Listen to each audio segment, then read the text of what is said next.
now we have intercultural cooperation, as a matter of fact. And we have Nilkas Ruffer, professor from Mannheim, yes? Yes. Mannheim. Mannheim. Germany. Germany. Yes. And we Frankfurt. We welcome. Thank you very much. First, thank you very much for this warm welcoming. Sorry again for being late. It was completely my fault. Everybody fine with English, or do we need translation? Most people. Maybe sometimes I'll make a short summary. Yes. Okay. So please, if somebody wants some summary, then just interrupt me. If you have any questions, just interrupt me. No problem. And yes, then I start. So my name is Nilkas Ruffer from Mannheim. This nice thing over there. This is our university. It's unfortunately the best part of Mannheim, or fortunately for us, but the rest of Mannheim is very industrial. Yes, Mannheim University, and I am here now to talk about intercultural cooperation as a key success factor for creativity and innovation. First of all, I want to do some general remarks, and then I will introduce one of our recent papers, which is joint work with my colleagues in Mannheim, which is about team diversity and the influence of team diversity on innovation output. So, let me first say that thank you very much, especially to Sasha, who cannot be here, and to Jana, who is taking care of me very well. Sasha is approaching. He's flying from Vladivostok right now. Man. Yes, I just heard he was just chatting with us, and he's on the way but cannot participate now. So please tell him when you see him that I'm very grateful that he invited me here. And thank you, Jana, for taking very much care of me. It's very hard because I just arrived yesterday. I'm completely under jet lag. So if I tell something strange, that's probably the reason for that. So last autumn, last September, I came to Irkutsk for the first time, and we did some research on the regional innovation system. Yeah, so our question is, how does a region perform better in innovativeness? Do you really found some innovation? Yes, but we can discuss that later. And the question is, how can we even improve the regional innovation system? How can we even make it better? And I think there are some good people doing very good work in Irkutsk, but of course always can be improved. So this is our question then. And I did this research not only in Russia since 1 year, but before and in many other countries. So I was working in Germany for the central government, the state government. We went to the Netherlands, Great Britain, China, USA, Japan, Poland, so many different countries. And if you ask me, put it in a nutshell, so what improves innovation, what improves regional well-being, then I would say it is my firm belief that the central role is that knowledge can freely float, that there's cooperation, that everybody works together very well on a horizontal base. Yeah. So, and especially science, business, and public policy. And I know there are some first attempt to introduce such things. I was also in Krasnoyarsk. I will tell more about that in a minute, and also in Irkutsk. But it can be improved even further. And I think if to put it in the nutshell, it's central that everybody works together over the borders of our specific system. Namely, for us, it's science, business, government. So work together with somebody else, trust them, and then everybody can profit. It's kind of basic economic theory. If we have a lecture in the first year, then we tell them, we prove it with very advanced mathematical models. When everybody cooperates, everybody can profit. And this is, of course, very much true for innovation as well and for regional innovation systems. But not only for a region, and for going from one system to the next, namely, let's say, the scientific system and the business system, it's important that people work together. But in my view, it's also very, very important to internationally cooperate, and not only, of course, for being more innovative, but also for mutual understanding of societies, for the benefit of all, and mainly for peace. And so I'm not here only as a representative of Mannheim University doing a speech on innovativeness in teams, which I will do in a minute, but I'm here also as a representative of a project which I do together with Siberian Federal University in Krasnoyarsk. Actually, those guys, they brought me here for the first time last September, but also with Taras Shevchenko University in Kiev and Mannheim, because this is why we're cooperating. I think especially in times of conflict, we as scientists, it's important to talk to each other, to work together, and I'm a passion. We are thinking about one light. Okay. Maybe. Thanks. Like And this. Yes. for me, it's perfect. Yes. And I'm a very passionate student of history, and I read the books from the 60s, or the books talking about the 60s, 70s, when like the United States and Soviet Union were threatening each other with atomic bombs. And I know that scientists, they still kept talking to each other on conferences, and many peace initiatives have been developed through these conferences. So I think it's very important to do such projects, to work together for mutual understanding. And it's not only that, but I think international cooperation can also create innovation. And here I want to go for a recent paper which I wrote with some of my colleagues in Mannheim University and the Center of European Economic Research. And there I will show you how intercultural cooperation can lead to more innovativeness. So this is my agenda for this paper, which I will talk about now. First, my motivation, or our motivation, some theoretical background, some hypothesis, and then we come to our data sets, our variables and methods, and I will tell you about our results on this and give some short summary, implication, and the next steps further.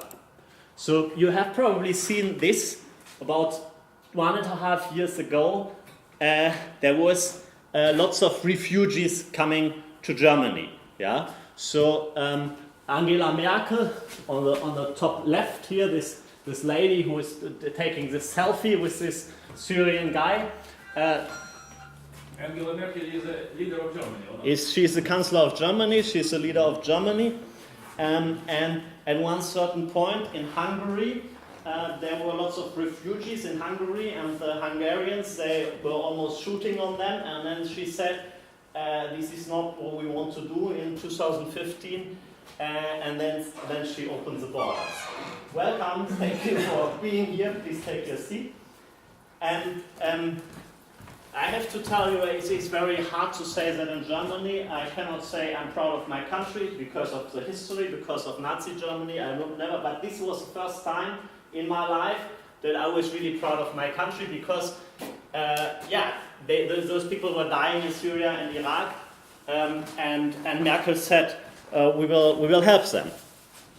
So that's where it all started.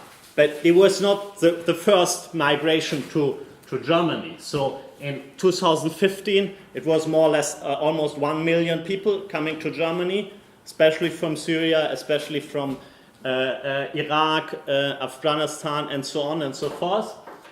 But even before, many people came to Europe, mainly from the European Union. So in 2014, the net migration to Germany was more than 500,000 people. Mainly, it is because the labor markets in Germany now, after 20 years of very horrible, not so good times, now are booming.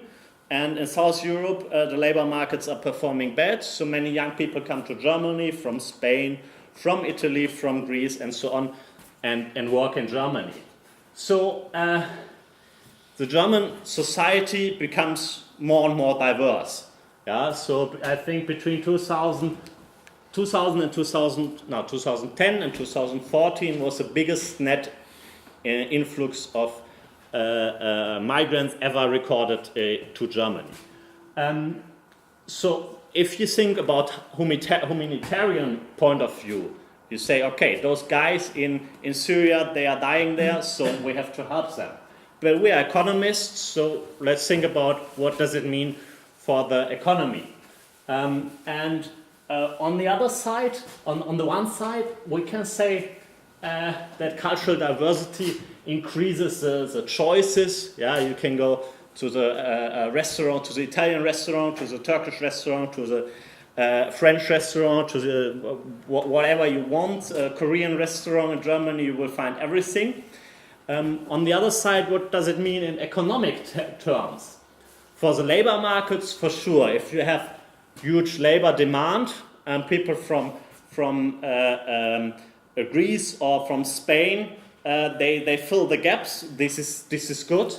But I'm more an innovation researcher. I'm a researcher in innovation and in small and medium-sized enterprises, startups. We know that innovation are the central drivers for growth, for well-being of societies. And so what does this influence, this influx of people to Germany mean for the innovativeness of the startup community in Germany? So this diversity topic, also in the economic literature and in the business literature, has been growing. Yeah, there's some literature which I will introduce in a minute on top management teams and so on, and how their diversity influences certain success measures. And this is the field where we will work in. There might be benefits of diversity. Diversity might enable the combination of different kinds of knowledge, and that in turn might lead to more innovativeness. So let's make two current examples of startups which we have seen, because we are also a center of SME research and entrepreneurship. So we go to those firms and look at them and discuss with them and do research on them. On the left, you see a startup founded in 2013. So in technical terms, it's more than 3 years. Might not be a startup, but then it was a startup. And you find on the management team, so on the entrepreneurial team, one German architect and one Spanish business administration guy. So diversity in two fields.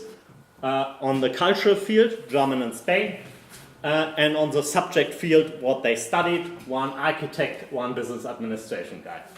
And they do this furniture, this curved furniture, very modern, very cool. People love it. And yes, so we found a diverse startup team. Make another example.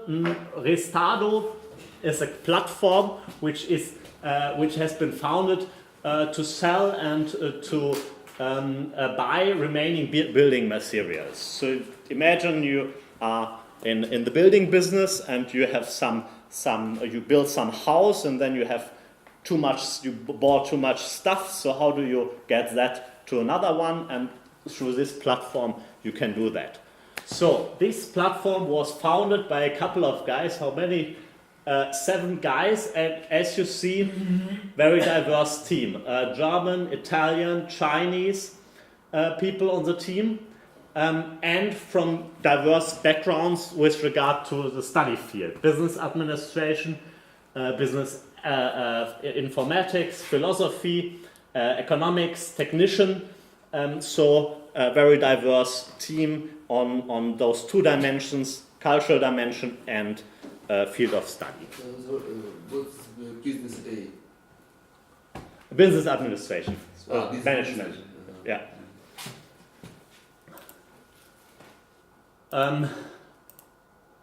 However, as we know, diversity can have also disadvantages. Yeah?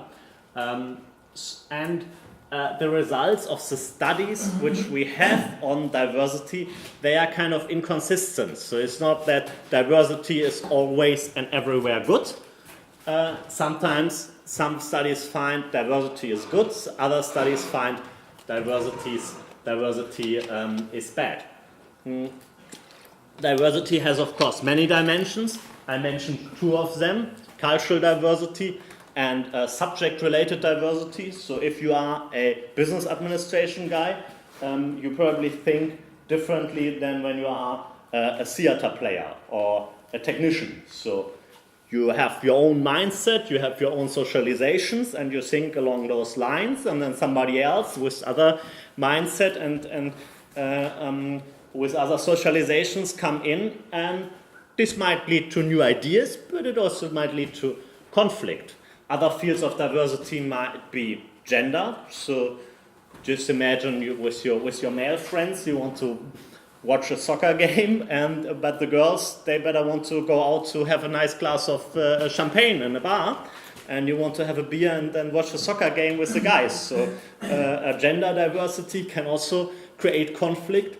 Or just think about age diversity. When we have a 20 years old guy and a 35 years old guy and a 60 years old guy, they want to go out together, might be difficult. The 20 years old guy wants to go to the club, 35 years old guy wants to go to the bar, and the 60 years old guy wants to go to the opera. So you have different preferences in different age groups. Also, the theoretical concepts which we find in management and sociology, they are very inconsistent. We cannot find like the clear answers from the point of view of theory. There are a couple of different theories. I don't want to go too much into detail here. And furthermore, there are also methodological aspects. How do you actually measure diversity? Yeah, you can say, okay, if you have two German guys and two Spanish guys on the team, then you have 50-50. Yeah? But what if you have one Russian guy, two Indian guys, and one Belarusian guy? Do you say 25, 50, 25? Or would you say maybe Belarus and Russia, the culture is very close to each other?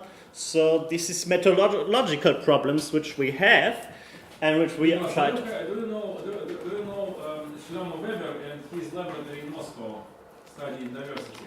What's the name? Shlomo Weber, Professor Shlomo Weber. No, I don't know yet. A big laboratory in Moscow on studying and calculating diversity, indexes of diversity, and exactly this question. Yes. What is a group? Yeah. How you divide the groups? Yes. So we had some discussions on that. First, I was saying because this paper is also output of a larger project for the German government, and I was discussing with these migration researchers, mostly sociologists, and they said you divide them by migrant or not migrant, and I said that doesn't make sense because you take the Austrian guy who just comes to Bavaria, so we're just over the border, and starts business in Bavaria. So as you might know, Germany and Austria have a common history. So about 150 years ago, Austria and Germany, there was all like one big entity. So there's not a big cultural distance. Maybe you can say in South Germany and North Germany, the cultural distance is much bigger than between Austria and Germany. So there are certainly measurement problems, and I will tell you later on. And very often it's, as you said, people in this literature, they just treat like different nationalities kind of as different nationalities. You say like you have 3 nationalities on the team and that's it. So, and this doesn't make sense for us. And I will tell you later how we solved that in a empirical setting. and especially this topic of young firms, startups, and how they innovate. There are not so many studies. Actually, I don't know any study of startups up teams and their innovativeness and connected to the diversity of the startup teams. So this is where we find our research gap and where we are going and where we are working with this paper. Yeah, there it is. So the aim of this study is to research the connection between diversity with regard to culture, education, so this thing like business administration technician, age, and gender, and on the other side, innovation. Yeah, so innovation is a dependent variable, and those are the independent variables which are interesting to us. So, theoretical background. There are three fields where innovativeness has been studied. There's this upper echelon, I don't know how to say, I think In Russian, echelon. Echelon. Just echelon. I'm not sure. Somebody told me recently in English it's echelon. I don't know. Yeah, echelon, but you understand. So there's this literature on top management teams and how the observable demographic characteristics of top management teams influence the behavior of organizations. So is an organization with a diverse top management team more successful, however you measure that, than than an organization with a homogeneous top management team. And that said that diversity has an influence, and because you have a different knowledge base, yeah, and that influences and fosters innovation. Then there's psychological team research, and the psychologists, they say diversity in teams increases the cognitive resources and thereby leads to more creativity. Again, as I said, when you have a management background, you think along completely different lines than a technician. Yeah, so you want to, as a management researcher, I'm an economist, so I think in market terms. So there's a need in the market, so this needs to be fulfilled, but I don't have the solution. The technician might have an interesting technical solution, but doesn't think about the needs in the market. So now bring together those two views, and you might have hopefully innovation in the market and success. Sorry, but do you mean that it all the time has a positive impact on No. patients? No. As I said, and I think we have done here, yes, it also can lead to misunderstanding. It also can lead to communication problems and conflicts. So it can have a positive effect, but it can have a negative effect. But also depending on what kind of diversity. And I will show you later our results on that. So we have these 4 dimensions of diversity: gender, age, national background, and subject-related diversity. And each of them can have a positive or can have a negative effect, and we are trying to find that out. Last, I want to mention the R&D team research literature. The literature, they're looking at R&D teams and how innovative they can be, and their teams profit from diversity. And as you see down here, thank you for your comment, that's exactly the problem, that it can also lead to misunderstanding. As I said, take together the 20-year-old guy, the 35-year-old guy, the 60-year-old guy, and think about what you want to do tonight. Take a bottle of water, and that's it. There is Russian. That might be intercultural problems. So if we want to go out tonight, I might prefer wine. So, but you might drink the bottle of vodka, while I'm drinking the bottle of wine. So then we can solve this problem. Drinking is an equilibrium. Huh? Drinking is an equilibrium. Seems to be. Okay. What are the specifics of entrepreneurial team? As I said, in the research on entrepreneurship, there's not so much diversity issues being addressed. How do we define an entrepreneurial team? We say an entrepreneurial team is the group of persons which start a business and which are responsible for the strategic decision making and the ongoing operations in the new venture. And we define a startup as the first 3 years of existence. So it's the individuals involved, managing individuals involved in starting a business. Why is this an interesting topic to study? Because you think of the top management team, you join Gazprom or you join Volkswagen's top management teams. Gazprom and Volkswagen are existing companies which have been in business for many, many years. When is Gazprom's, was it, I don't know, at least, I have heard first time about Gazprom like 20 years ago, can be? Probably older, I don't know. Actually, there are very clear routines for Gazprom or Volkswagen which have been developed. So even if you are the CEO of Volkswagen, you have to follow the routines which this organization has developed. So you don't have so much leverage over making decisions in a big company. But in an entrepreneurial team, you start up your business, you can basically do whatever you want as long as you as it's consistent with the law, yeah, and with your team members. So you have much wider decision-making options in as entrepreneurial team than in a top management team.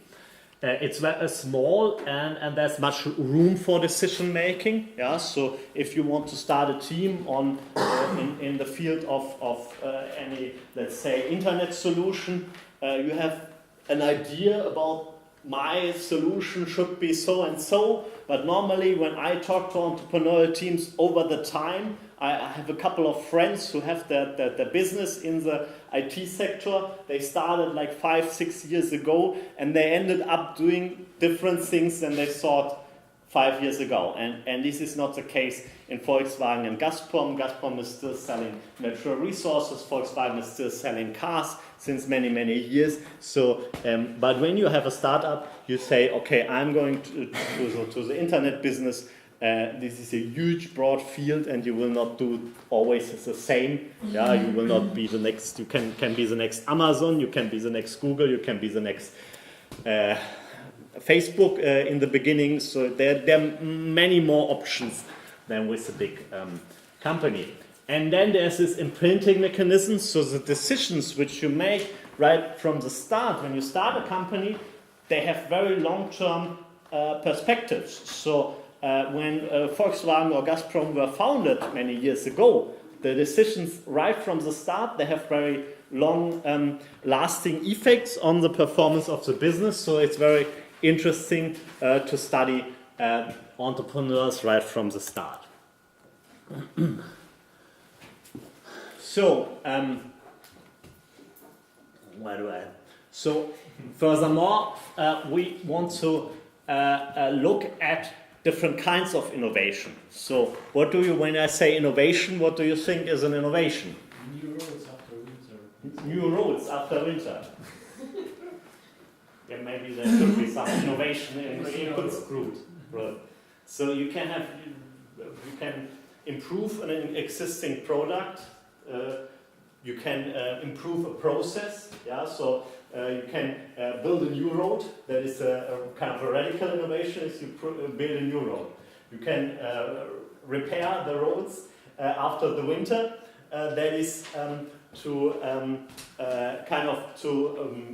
improve the product which you already have. But you also can think about process innovation, like how do I build a road? Yeah, so I can then build it with, I'm not a technician, I'm an economist, I don't know anything about how to build roads, but probably you can do it in different ways, and you can do process innovation. You have marketing innovation, yeah, you have, yes? There is some kind of another problem that it's profitable to reconstruct roads all the time after ongoing winter for businessmen and for people who can hold this industry. So they just make profit every year, like new cash for them. So you mean when they build roads that will break down next winter again, they will make money again? So then it would be a political innovation to how to think about to avoid that. But anyway, what we are looking at, is not process, it's not organizational innovation, it's not marketing innovation. We want to look at product innovation, and product innovation can be new to a world. So the first medicine against something, some new disease, would be a product new to the world. Or they can be also, of course, new to the firm, which is, of course, also important for the growth of a region or a nation. That is not that one firm brings on the market a new product, that this knowledge diffuses through the economy is very important for the growth of the region and the nation as well. So we are looking at innovations on the world market level and on the firm level. So those are our targets which we are looking at in this paper. So what are our hypotheses? I already told you we have 4 fields which we are looking at. The subjects, which somebody the background, so economist, technician, chemical guy, something like that.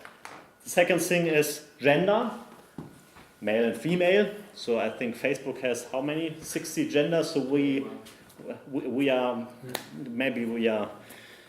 not very politically correct, but we have 2 gender in our study. The third one is age. So very simple to understand. And the fourth one is the national background, so the diverse culture. So let's start with educational background. And there is some literature on that. With this literature says, and we think that the educational background, diversity, that it leads to more inspired discussions, it fosters common learning, and it leads to creative problem solutions. Put together, as I said, a business administration guy, a management researcher, and a technician. The management researcher can detect the market need, as a technician has the technical solution.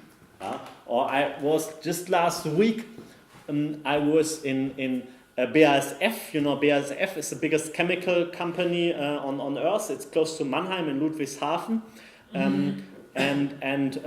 They showed me some technique. I'm not so good in techniques, but what I understand is that 3 guys won a Nobel Prize, like the first 100 years ago, the second 50 years ago, the third just recently, improving this technique, which was a combination of chemics and technical stuff. So you have a chemical reaction, but it was done in some bowl. But this bowl was always exploding, so how do you solve that? And some technician had the idea to put some specific material around.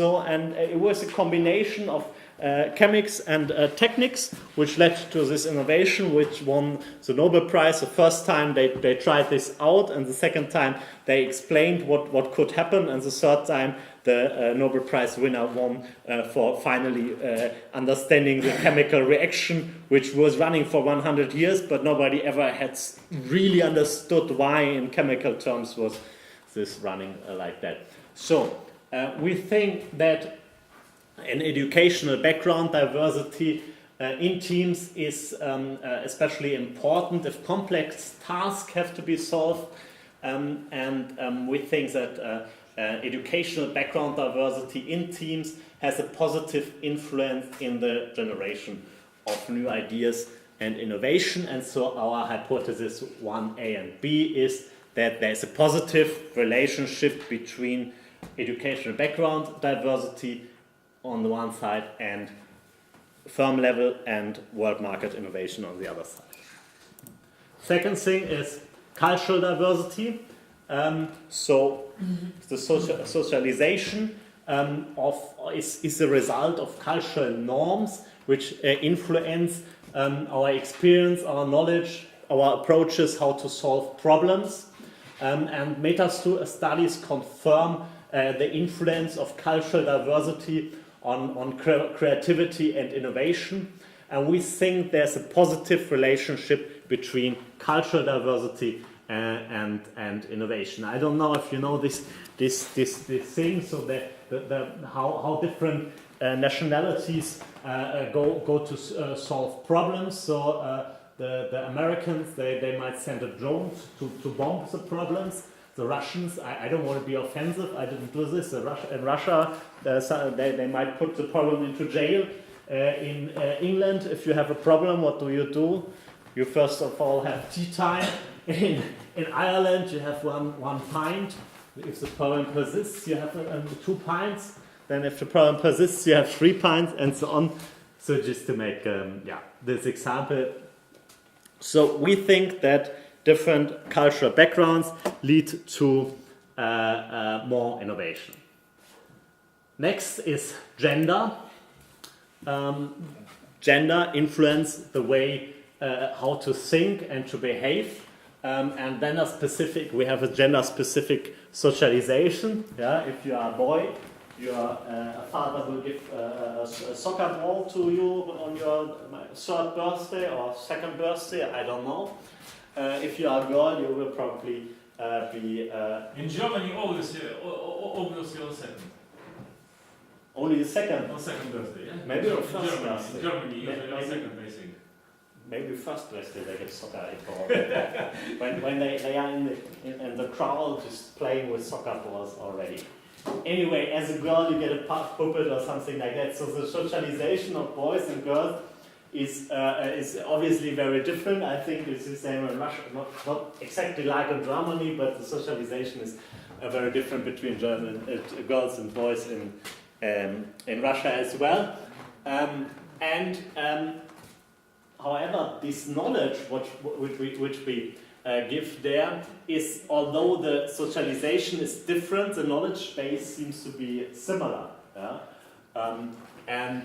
The conflicts between this knowledge, they might prevail. This is also what the literature finds, and therefore we think that there's a negative impact from gender diversity on entrepreneurial team innovativeness. And finally, we have age diversity. Of course, on the one side, age diversity allows for different forms of thinking and a new behavior. It might improve external relations. So if you have one guy on the team with 25, one with a girl with 35, and another one with 55, they have different target groups which they can talk to. So for example, it might lead to better access to finance. Yeah? So if you have 3 guys with 23 starting a business, if then somebody with 55 joins, he has maybe a good network of potential business angels to find some money to start this business. However, most studies on diversity, on age diversity, show that age has a negative effect on the performance of age diversity, has a negative effect on the performance of groups, and age diversity might lead to very different opinions, and in our view the conflict potential in age diversity is higher than the potential benefits, and therefore our hypothesis here is that if you have a team which is diverse in terms of age, that they will be less innovative. I don't know who did this slides. I know who did it. It was my student assistant, but yes. Anyway, so this is an overview about our hypothesis, diversity with regard to innovation, also called task-specific diversity.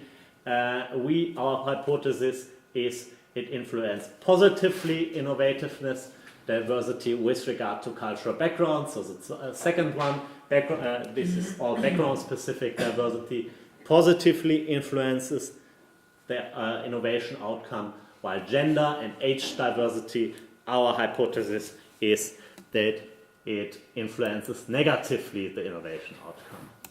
So now let's come to our empirics. We have a very nice data set. Now I better stand here and then I can see myself better what we did. So we have the first 8 waves of the ZEW, that's the Center for European Economic Research in Mannheim as well, a startup panel.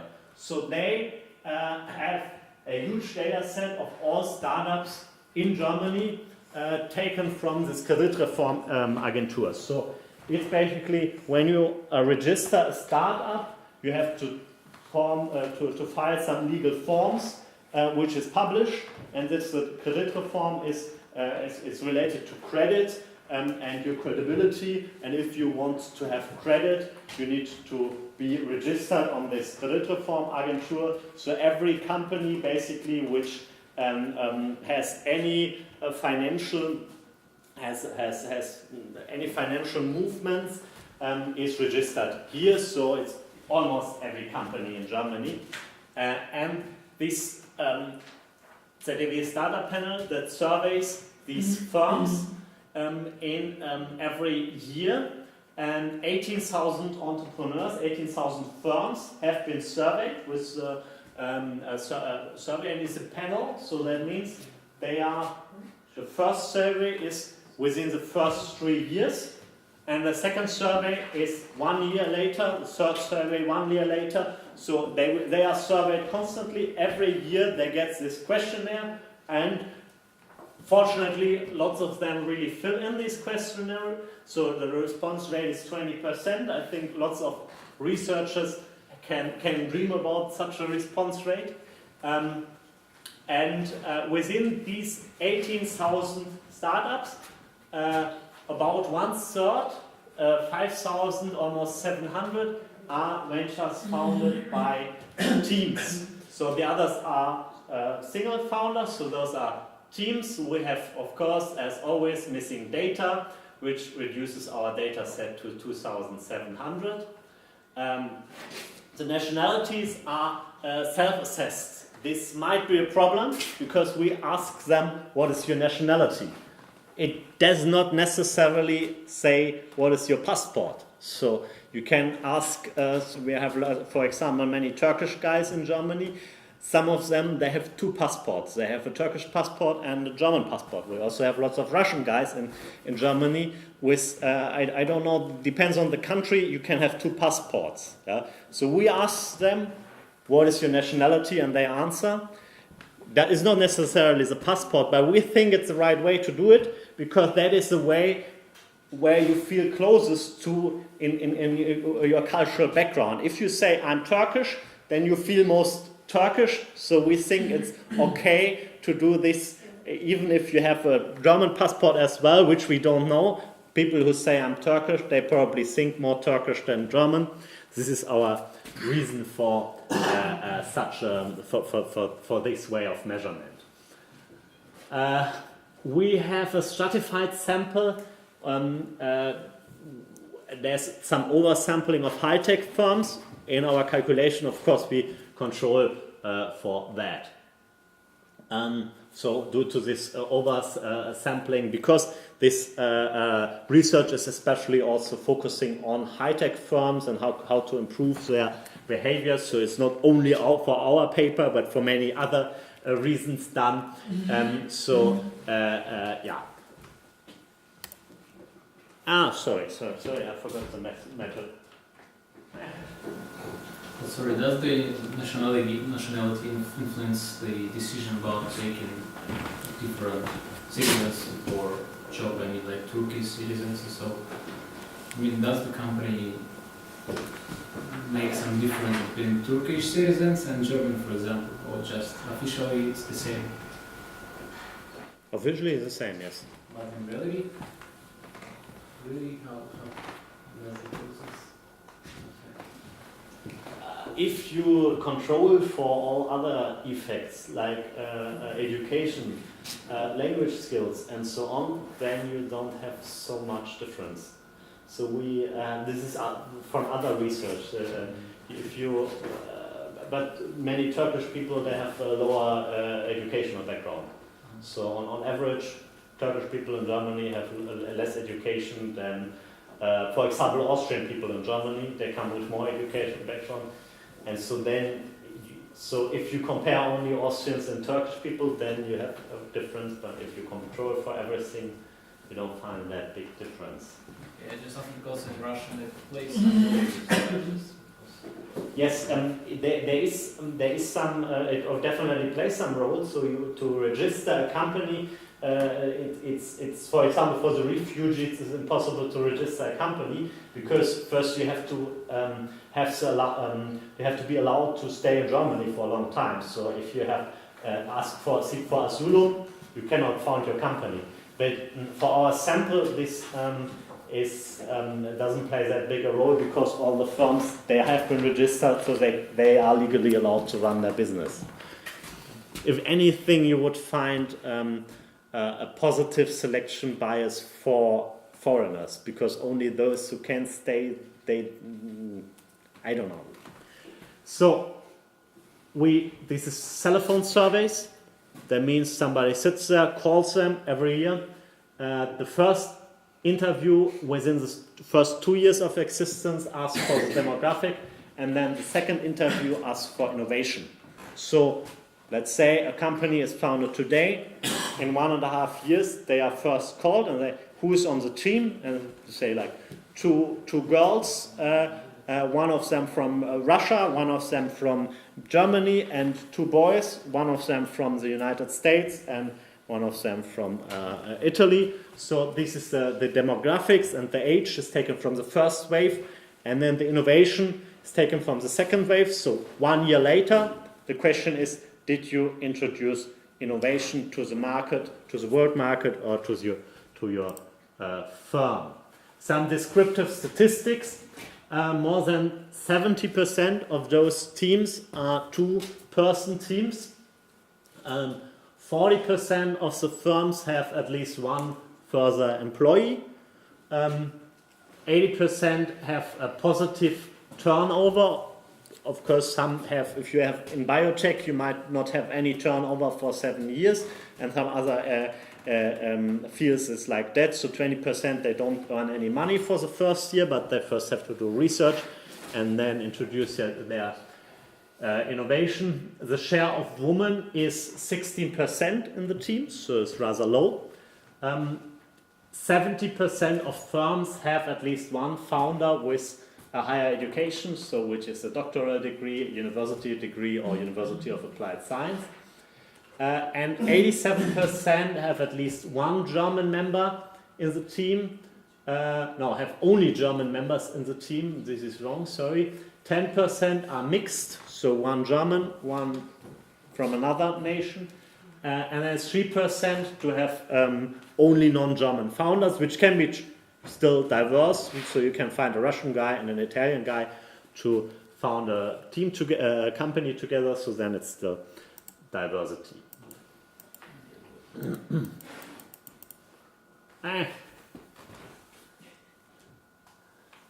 Okay, so how do we measure firm level innovation and world market innovation? We simply ask them in 2014, we asked them, did you introduce in 2013 products or services in the market which were new or significantly improved for your firm? And second, are there among those products some which are new to the world, to the market in your region, in Germany, and new to the world? And what is interesting for us, so the first variable is firm level innovation, yes, no.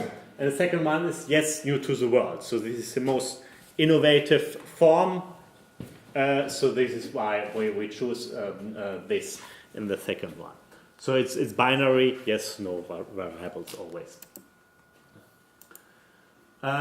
So how do we measure? And now it's complicated. I don't want to go too much through these measures. So as you said, there's very different ideas about how to measure diversity. There are many papers which have been written about specific formula, and normally we tried several of those formulas how to measure diversity in teams.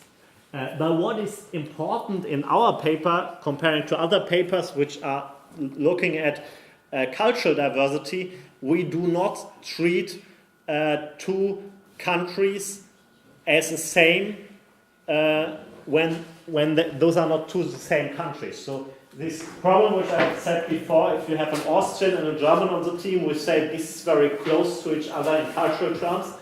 And if you have a German and let's say a Japanese on a team or Chinese, this is bigger. So we use on the one hand side Hofstede. You might know this Hofstede index, which has first been introduced in 1980 but recently updated.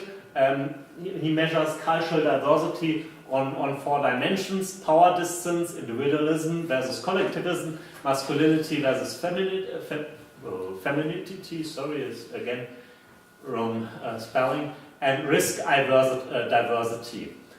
So we have on this, when you have 3 persons on the team, one from Afghanistan, one from Russia, one from Germany, we take this Hofstede index, and then measure the distance between that, and then takes a sum of that. And since this Hofstede has been criticized very much by some, others say it's still the best measure which we have, but we try another measure, which is a World Value Survey, and they have institutional diversity measured by economic distance, financial distance, and connectedness. So which kind of how diverse are the institutions in those different countries with regard to these things. So we try to use more than one measure for each and every type of diversity, because we don't want to have be criticized for only having caused the result with one measure. Yes. On the other side, we use gender diversity. We have four categories for diversity in educational background. On the one side, business economics, technical, natural science, humanities. Gender diversity, as I said, maybe we might not be very advanced in political correctness, but we have only men and women on our data set. We use an alternative measure because we went through the literature and some criticize this measure, some criticize that measure. So, and finally we have age diversity, and also have tried several measures from the literature with regard to age diversity. Of course, we have control variables, because these diversity measures are not the only measures which influence the innovativeness of a team. And we have if the team has employees at the year of foundation, yes, no. If it has turnover in the first year, what is the human capital? So basically, if at least one of the founders has a university education, how much capital, if there was capital investment, so if they could bring money into the company at the beginning of the foundation, if the company had patents, how much founding experience there was, the years of experience in the sector which the team members have, the number of team members, the main areas of activity, the years of foundation, and the reason for foundation, and the sector. So basically all control variables we could find, we try to put in there. And we use the simple logit regression, so the dependent variable is yes, no, innovation, yes, innovation, no. So logit was the logic choice for that. So I'm sorry, yes, everybody wants to see them, but I don't like them very much. But so let's come to our results. I'm sorry, this is still in German because it was a screenshot and I couldn't enter the presentation, but I will tell you our results right now.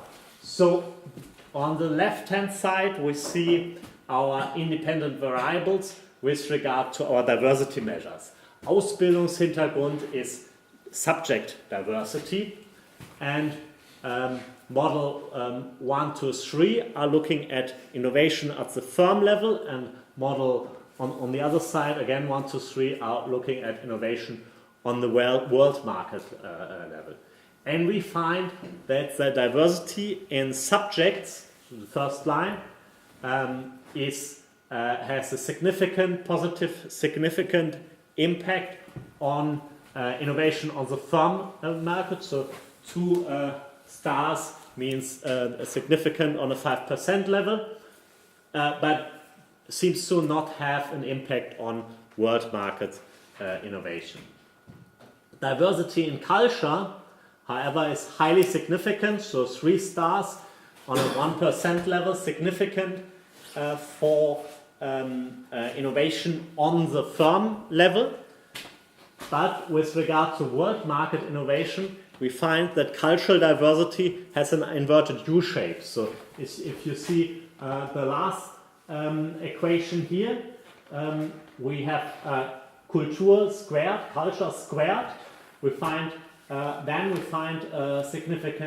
highly significant effects. That it seems to be that first cultural diversity improves innovativeness of the firm, and then after some certain point it goes down again. Sorry, but firm diversity is which model is it? Firm diversity. Cultural diversity, Vielfalt culture is cultural diversity. So the first model is, I'm sorry because it's very hard to have this complete model. So that the first model is always only with controls. So model 1, 2, 3 here is firm level diversity, and the others are world market diversity. So the first model is always only with the control variables in order to see the statistical fit measures, and we find that model 2 and 3 are way better, so then we kind of can skip model 1 on both sides. The control variables are more or less as expected, so that's why I wanted to talk only about those variables, those diversity measures, which are really interesting for us. And then is, as I said, subject diversity, cultural diversity on the firm level positive, on the world market level after some certain point gets negative.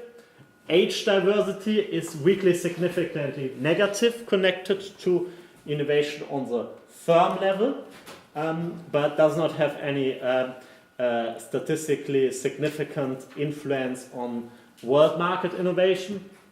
And finally, Geschlecht is gender. Diversity in gender has no significant influence on firm level innovation, but a highly significant negative impact on world market innovation.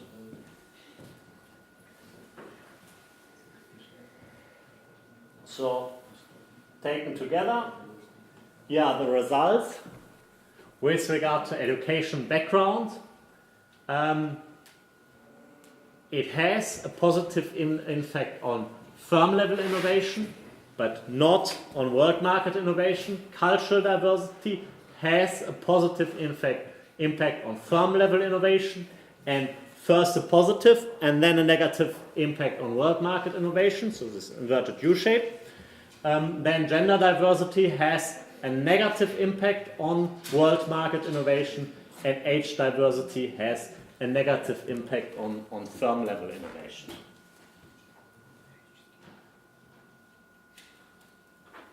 So, as I said, we did a couple of robustness checks. We have this institutional distance instead of Hofstede, because Hofstede has been criticized sometimes. We tested also these Hofstede dimensions one by one instead of all taken together. We tested for interactions between the variables. We didn't find anything for firm level innovation, but we found for world market innovation that there is some interaction, which I will show you in a minute, between culture and age. That means when you look at innovation new to the world, culture seems to be first positive, but related to age. So when you have age diversity and cultural diversity, it seems to be negative. So you have a team which has very different cultures and very different ages. That is less innovative than when you have a team from different cultures but with the same age. We test for nonlinear relationships, as for example with this U-shape. We didn't find any except for this one U-shape with regard to cultural diversity. We also test for R&D investment, an important input factor for innovation is of course research and development investment, and we use R&D investment as an alternative measure instead of innovation, and this is the result with regard to this interaction between cultural and age. As I said, seems to be negative. I'm sorry, it's very hard to read, but there seems to be a negative connection between cultural diversity and age diversity.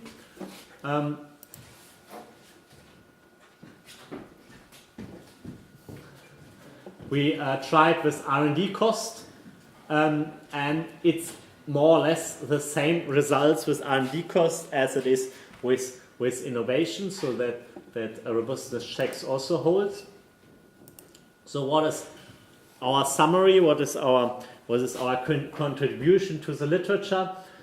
So first of all, we find that the relationship between different types of diversity and the two types of innovation has not been researched yet in the literature. According to our literature review, we find a positive and robust relationship between culture and firm level innovation, and a non-linear one with world market innovation. So mostly the fact that the entrepreneurs are getting more diverse is also good for Germany's innovativeness.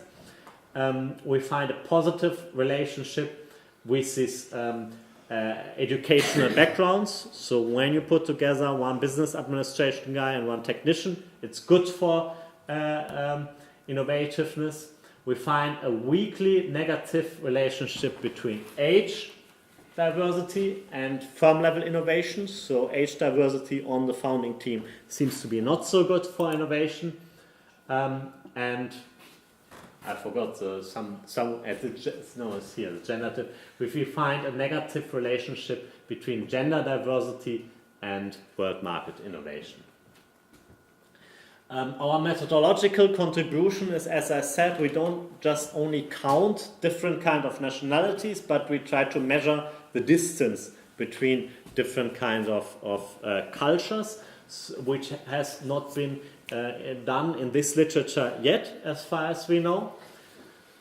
And also we go to tackle different kind of innovations. So mostly,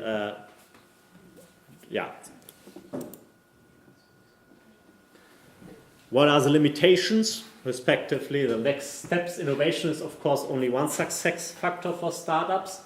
When you look at finance, at growth, or at failure, you might have different success factors. That's actually the next thing we do. We also can observe, of course, when we look at those firms, which of them go out of business after some time. So we want to clarify the relationship between team diversity and failure, and also financial questions. Of course, these are standard questions which are used by these OECD manuals. So the question, did you introduce an innovation, can be misunderstood. Of course, there's some explanation, but it's only yes, no. You can also say, how many innovations did you introduce? We cannot measure that with our with our data set. However, we use this R&D intensity instead. And the next steps is we want to run further robustness checks with other diversity measures. We want to tackle the endogeneity problem to use some instrumental variables.